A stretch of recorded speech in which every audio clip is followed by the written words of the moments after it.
the big, soul hits of the day. That's basically what we were doing. We had like 6 horns and 3 rhythm. I was playing drums, and I had broken my wrist very bad playing football. And the bass player in the band, he wanted to split. So I just went to the bass. I went from drums over to bass. That was it. I was playing the bass within a week. Wow. And the fretless bass? The fretless, I took the frets out of my bass. After I was, because I was like getting into jazz a lot, and I wanted to have that upright sound, So I had an upright. The upright, it took me years and years to, get enough bread to get it.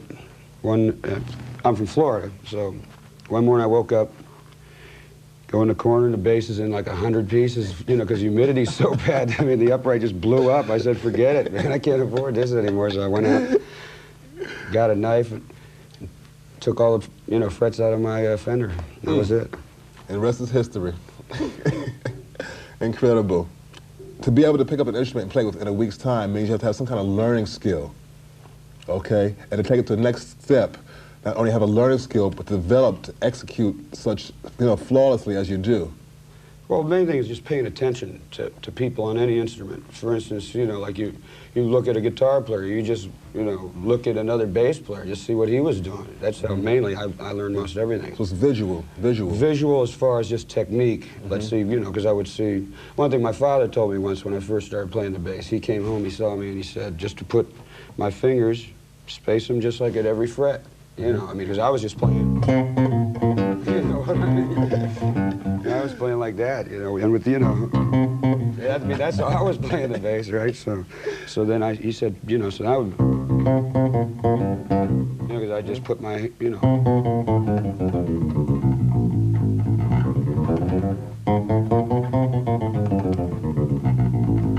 Okay, so that's like spacing your fingers just by the fret. Is as big of a thing that you could do, and alternate your fingers accordingly. It's just very basic. Well, it certainly has worked. Now, as far as like getting into little details of this aspect, this left-hand spacing, okay. But what about the what other aspects of the left hand? Because your intonation is, you have, to play fretless bass. First of all, intonation has to be right on it. Well, one thing, for instance, right now I'm using a fretted bass.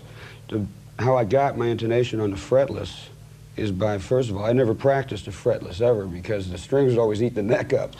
So I would only play it on gigs. But see, when I would practice with the fretted bass, it's harder actually to play a fretted bass than a fretless because of the fret noise. So I would, but I would play it, you play exactly on the fretted bass where you do on the fretless. You just play, you can play here in the middle, it doesn't matter because the tone's going to come out. And that's where you get the best sound also on a fretted bass, if you want to get into it. Clearer, exactly. So when you go to fretless, and seeing that I had taken my frets out, I had little, the marks were still there because I put Duratite, some sort of wood putty in there, right? So you could see that, which helped too, because, the fretless, or fender bass, has got such a long neck. Like on an upright, you got position. You just go this far, and you're in the thumb position. You can feel the neck. Right. You got to go about this far. That's a long way. You got to look at the neck if you're making big jumps. So, that helped a lot having the fret markers.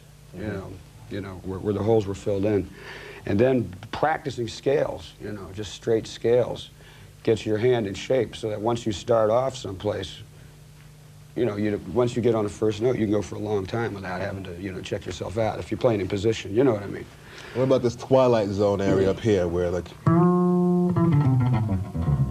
everybody finds it hard to play because you can play the same thing back here that you can play up here?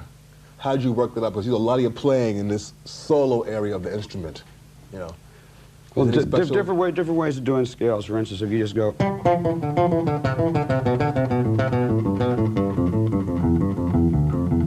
See that? I came all the way from that low C. We're in the key of C. There's a low C, there's a high G. Okay, now this is all without moving my hand once. You see what I'm saying? And it's all right there.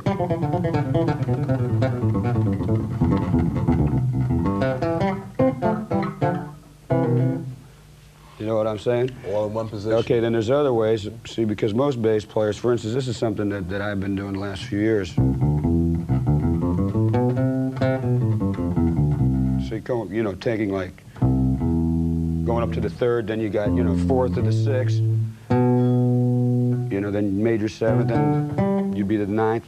By that time, you'd be up to the 12th already. You know what I mean? It's like, that's very convenient as opposed to, you know, the way you usually would learn.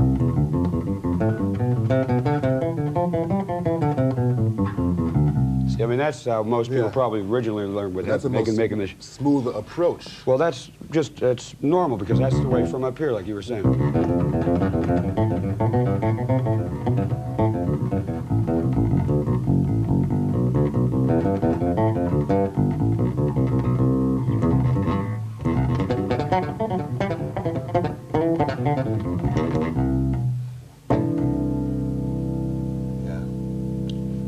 So you're playing on less strings.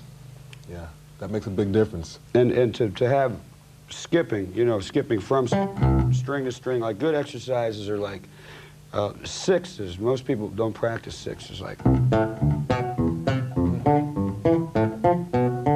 You see what I'm saying? Where you're alternating a string before you're even going anywhere else. You're already jumping. How about your endurance? You have incredible endurance. That's just from years and years of gigging. That's all. I mean, I used to play 8 sets a night every night when I was a kid, you know, for a year at a time without a night off, that sort of stuff. That's just playing a lot. You're playing in R&B bands then a lot then? Yeah, just playing like rhythm and blues all night.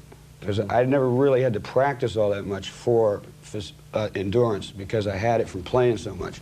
Like in fact, I do most of my practicing without even an instrument, just thinking it. Because my chops, you know, from so many years of playing. Well, that's where your musicianship really comes to the fore. Yeah, well, you can do that. I'm just lucky enough to have, you know, grown up in an era when rhythm and blues was really at its forte. I mean, that's when you were doing most of your stuff, like with Atlantic and everything.